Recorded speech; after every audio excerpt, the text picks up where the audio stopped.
Jay and Dame did not believe in DMX. Jay would be like, you think he's better than me? The industry, man, it's not the same. Doesn't have to do with talent, it's about playing the game. The industry, real niggas is dying to get in. The industry, just to find they don't fit in. The industry ain't what it used to be. The industry's trying to control the way you MC. They want you to dress like this and talk like that.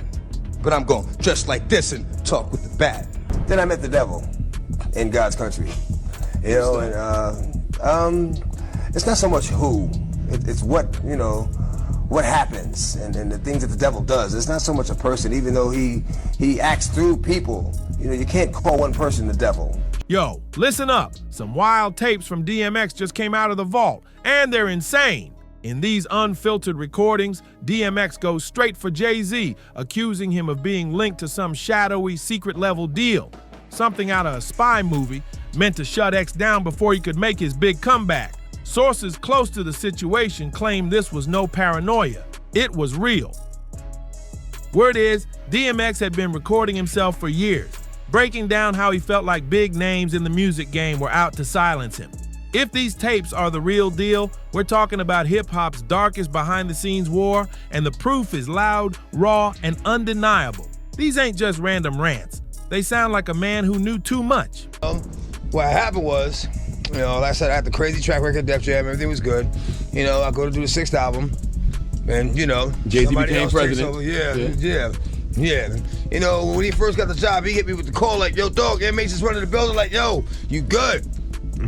Finish the album, shoot the video. So what happened? Niggas go on vacation and, you know, we don't know. What you mean you don't know? How do you listen to a whole album, pick a single, shoot a video, then don't know? Okay, I see what's really good. You're trying to eliminate the competition. You know, because at first you retire, you know, then get me off the label, now you're back rapping again. Okay, it's all good. That's all good. But before we get into these wild tapes, let's rewind and unpack how this whole DMX versus Jay-Z situation even kicked off. Cause this beef runs deep. If you came up on real hip-hop, then you already know the story. DMX and Jay-Z been throwing shade since the 90s. Back in the Bronx, where only the strongest survived, they faced off in a freestyle battle that had the streets buzzing for years. There was never a clear winner, just wounded pride and a rivalry that kept on simmering. And let's not forget the whole Murder Inc. era. They tried to build a supergroup with Ja Rule, like some rap Avengers, but it all fell apart when egos clashed, especially between DMX and Hov. By the early 2000s, that dream crew was already a memory. Now jump to 2004, Jay-Z steps into power, becoming president of Def Jam. But DMX, he wasn't having it. Word is, X felt straight up disrespected when Jay told him the inmates have taken over the prison. That line stung hard. X took it like Jay was calling him unfit to lead, like he didn't belong in the room where decisions were being made. Then I met the devil in God's country. You know, and it's not so much who, it's what, you know, what happens and the things that the devil does. It's not so much a person, even though he acts through people. You know, you can't call one person the devil. Joe Arpaio? You know, you can't call any one person the devil. You can't do that because no one person has enough power to be the devil. You know, and you know, it's through all these hardships that I realized that, you know what, this is God's country because I met the devil here. Because if I hadn't met the devil here, I wouldn't realize I was strong enough to overcome the obstacles that the devil would place in my path. And it's by overcoming these obstacles that I realized that this is God's country. Because he helped me get over these obstacles. He helped me get over these hurdles. Okay, so but when you're done here, you're out of here. I'm not looking back. You're not coming back? No, I'm not coming back. I'm not coming back for a show. I'm not coming back for a visit. I'm not even driving through the states. If I'm in a plane and they're gonna fly over it, I'm gonna go around, okay? Jay's camp tried to spin it over the years, saying things were cool. They even claimed Jay once skipped the Grammys back in '99 to stand in protest because DMX got snubbed. And yeah, they say Jay-Z allegedly covered $12 million of DMX's debt just to help him break free from Def Jam. But don't get fooled by those headlines. Behind all that PR talk, people close to the situation swear the tension never really died. According to insiders, DMX always had this feeling that Jay's rise came at the cost of his own career. Like maybe, just maybe, someone powerful wanted to push X out the picture for good. And that's when things start getting real dark, like shadow moves in the industry type dark. See, DMX wasn't just growling on tracks for show, he was dropping warnings. His lyrics, his interviews, his poetry, they were full of hidden alarms. Go peep his 2007 performance on HBO's Def Poetry Jam. DMX took the mic and dropped a piece called The Industry. And this wasn't just some regular poem. Nah, this was a full-on war cry. DMX spilled it all, raw, unfiltered. He said the game was rigged from the jump. Artists were being pushed to sell out, and the ones who refused, they got locked out, blackballed, or straight up disappeared from the spotlight. That performance, that wasn't for claps. It was a warning shot, a full-on testimony from someone who had seen the dark side of the industry. And he didn't stop there. X kept that same energy in his music, in freestyles, even in interviews behind bars. He never switched up his story. The message stayed the same. They want your soul. And he wasn't speaking in riddles. He meant that. In a 2009 interview from prison in Arizona, DMX said straight up, he met the devil, said he ran into pure evil in what should have been God's country, and he swore he'd never go back. Then, in 2013, when Dr. Phil sat him down, DMX didn't backtrack. He doubled down, said he faced the devil not once, but 3 times, and each time it got heavier. A song on every album, a conversation with God. Yes. You've had And a prayer. and a prayer, and I think you've had 3 conversations with the devil. 3 conversations with the devil. Why with the devil? Well, to make a fair decision, I think you have to be aware of both sides. And I was approached, so of course I had a conversation. It doesn't mean I rode with him Sure. or believed him. I just was able to recognize him by what he said to me and what he. He said to truly understand what's going on in this world, you gotta see both sides. And the real twist, it wasn't just rappers or shady label reps DMX was going after, it was the ones in suits with slick smiles and million-dollar handshakes. Here's the cold part. X never dropped exact names, but if you knew the game, you knew exactly who he was circling. He wasn't just throwing shots at jealous artists or sketchy A&Rs, he was calling out the whole machine, the top floor execs who own the industry. Let's keep it all the way real. DMX was a problem for the powers that ran the show. He couldn't be tamed. He didn't bow down, didn't play puppet, didn't kiss nobody's ring. He barked loud, and they didn't like that. So when Jay-Z took over Def Jam in 2004, you'd think there'd be mutual respect, right? Not even close. According to DMX, Jay straight up blocked his 6th album, Year of the Dog. Again, why? X said it was because Jay decided he wasn't retiring after all and didn't want real competition in the building. Now come on, Jay ain't no fool. Word on the street was he saw X as a real threat, an unpredictable wild card who could storm the charts and shake up his legacy. First meeting I ever had, I was like, we gotta sign DMX, and they laughed at me. I remember when I left the office, Tina Davis said, she knew what I wanted to sign DMX. She said, if DMX don't sell, your ass is fired. Jay and Dame did not believe in DMX. Jay would be like, you think he's better than me? And I'd be like, he's nice just like you. I said, if you look in the hood, there's less of like you and more like him. Yeah, but he don't want to live that. He's depressing, Gotti. And I said, I don't give a f. So Jay used to watch me grind with X, and he was off with the Hitman. We back to the hood, and X is the leader of this revolution. I used to put on the wall a triangle with 5. And they was like, they used to clown me. And they used to be like, who's gonna buy his records, Gotti? Chihuahuas, he's barking. No one wants to hear that bullshit. And I'd be like, yeah. He sold 5. It was no more writing on the walls. It was. So what did Jay allegedly behind do? DMX claimed he used his new power to freeze him out completely. Total sabotage. But it didn't stop with Jay-Z. DMX had issues with Jay's big homies too. Let's talk Leor Cohen. If that name doesn't ring a bell, go look it up. He's been one of the most powerful label execs in the game. but also one of the most controversial. Folks been calling him a culture vulture for years. You brought him up. I don't even know him. That's what DMX said when Lyle Cohen's name came up. And yeah, that's the same Lyle Cohen Jay-Z proudly calls his mentor in his memoir, Decoded. In the book, Jay even quotes him saying, Leor, who I consider my mentor, once shared something he learned from a rabbi about the 8 degrees of giving in Judaism. He explained how the 7th degree is about giving in total anonymity, where neither the giver nor receiver knows each other. Sounds deep, right? But here's where it flips. Leor might not be exactly who he says he is. In a 2023 Vlad TV interview, he let something slip. First, he said his mom was just a housewife, but later, he corrected himself. Turns out she worked for the Israeli government. His words, my mother was... Then boom, the internet started buzzing. Now here's where things start getting real wild. People have been whispering for years that Leor might have deeper ties. Not just industry ties, we're talking intelligence-level connections. Sound too wild to be true? Well, get this. Jay-Z's also super tight with Desiree Perez, the president of Rock Nation. Why is the industry bowing down to Desiree Perez? Is it because of her connection to Jay-Z? It can, because a lot of people is connected to Jay-Z. There's a lot of agents and employees at Rock Nation. Desiree Perez just happens to have the juice. And one can say it's probably the ties to the cartel. She probably knows how to make the skeletons disappear. And yeah, she's a confirmed former DEA informant. That's not a rumor. It's public record. Go look it up.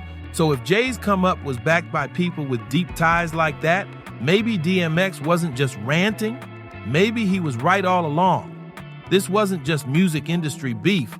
This was real chess, with power players most of us can't even see, and not all the pieces were on the board. Now here's where it jumps from wild to straight up chilling. Where it is, a stash of never before heard DMX tapes just surfaced. These were raw, uncut recordings, never meant for the public. And in them, DMX goes off. He allegedly says, they want me gone and they're using him to do it. And if you've been following this saga, you already know who him is.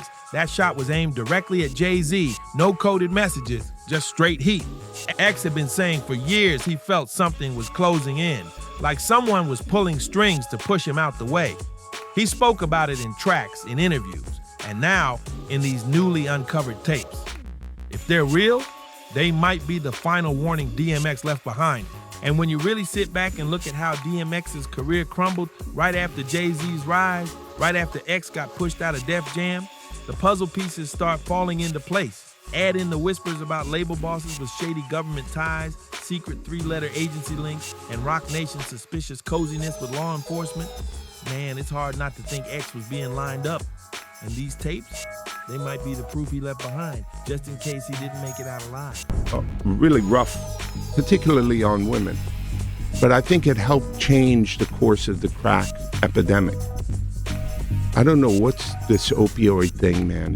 But being a crackhead wasn't cool back then. Being a crackhead wasn't cool. Now they seem like they're making it cool to be drinking lean and syrup and. It's the most dangerous. It's the most dangerous thing that's facing our society. Are you so why sign an artist that would promote that? Because I already answered that question. You weren't paying attention. She asked me talent or issues, and I said talent. But I have to. I can't give up on people. Don't you think that's hypocritical though? You're saying it's opportunistic.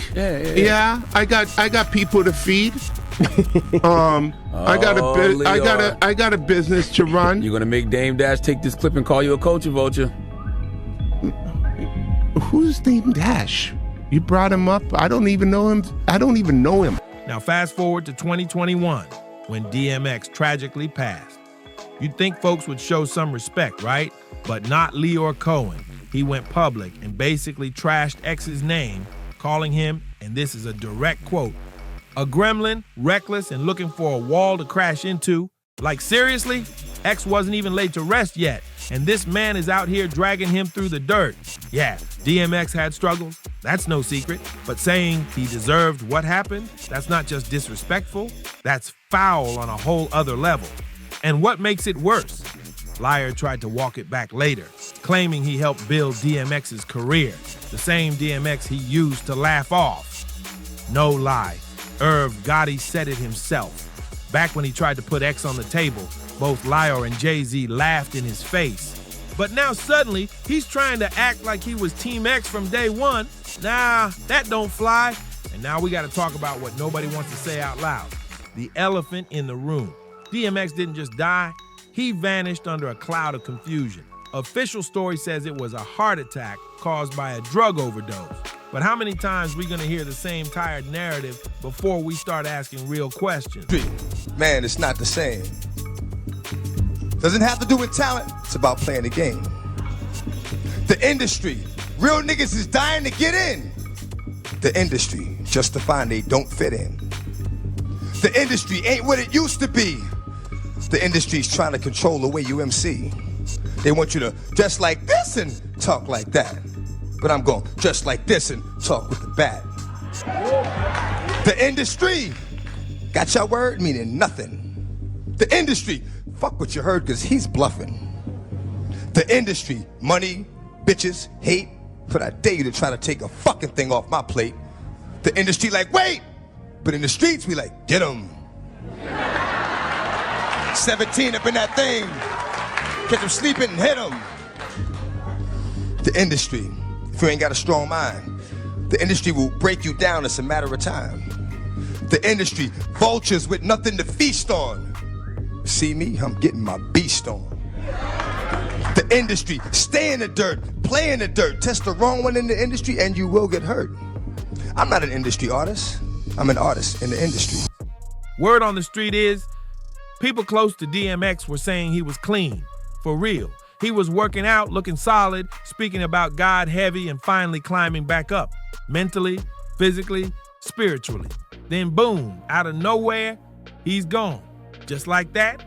That don't sit right with a lot of folks. Some are saying the industry had a hand in it, allegedly. And when you start putting the puzzle together, Leo, Jay-Z, Rock Nation, all those big players X kept calling out, it's hard not to see the smoke.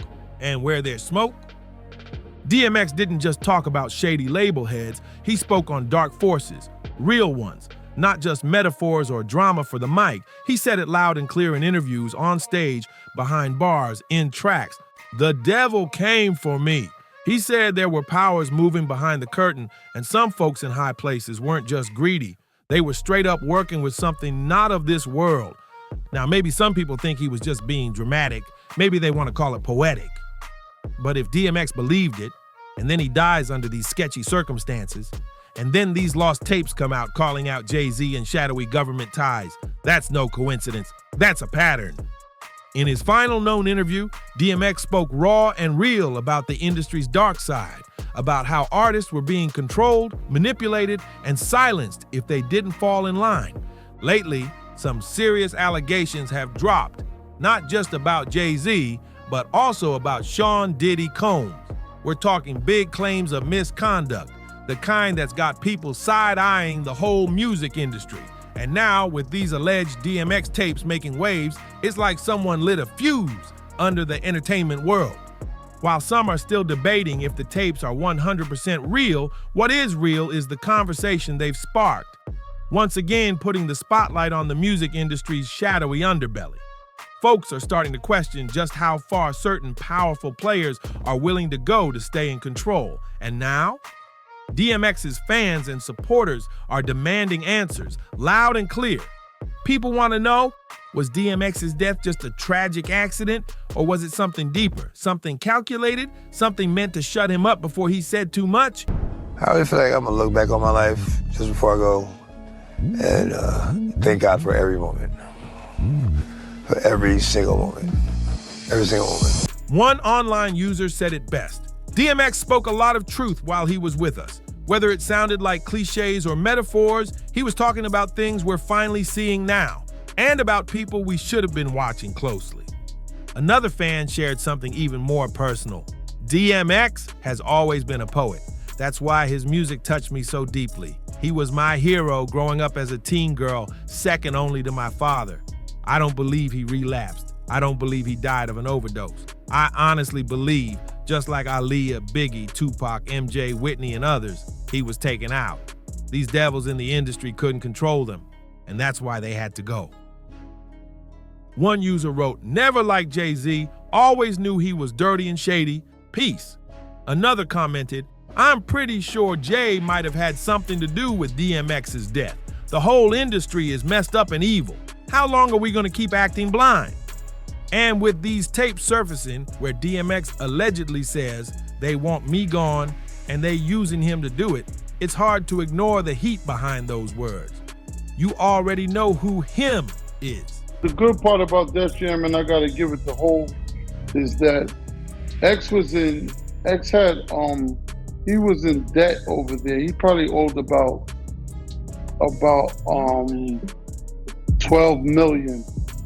He had owed them a lot of money over there at Def Jam through the course of years. And me and Hov got together, and I went up to the office and I asked him, I said, "Can you do me a favor and let us sign X?" Where we went to sign, I think we took him to where we took him at, when we took him from Def Jam. Sony, right? Sony. Yeah, Sony, yeah. Yeah, we took him with Chad over there at Sony. Yeah, we took him over there, but he released him. He wiped out the debt clean and let him go with no money. He didn't have to pay nothing back. So Hov did do that. I remember that. So that wasn't shade. That was a direct shot. DMX wasn't just rhyming, he was warning us, leaving trails, dropping clues. Maybe it wasn't an overdose. Maybe it was an operation, a quiet takedown of someone who refused to kneel. This ain't just hip-hop. This is about power, control, and what happens when someone won't play along with the system. DMX never pretended to be perfect. He owned his demons, said it all out loud. That's what made him real. No filters, no fronting. That's why the streets respected him, and that's why the suits feared him. And now, these tapes are shaking the entire industry. If they're legit, even just a piece of it, then some serious names got heavy questions to answer, allegedly. But now it's your turn. We want to know what you think. Was DMX targeted? Was it just a tragic coincidence? Or is there a hidden hand pulling strings behind the scenes? Let us know in the comments. Don't forget to smash that like button, subscribe, and hit the notification bell so you don't miss what's coming next. Because trust, this story's far from over. See you on the next one.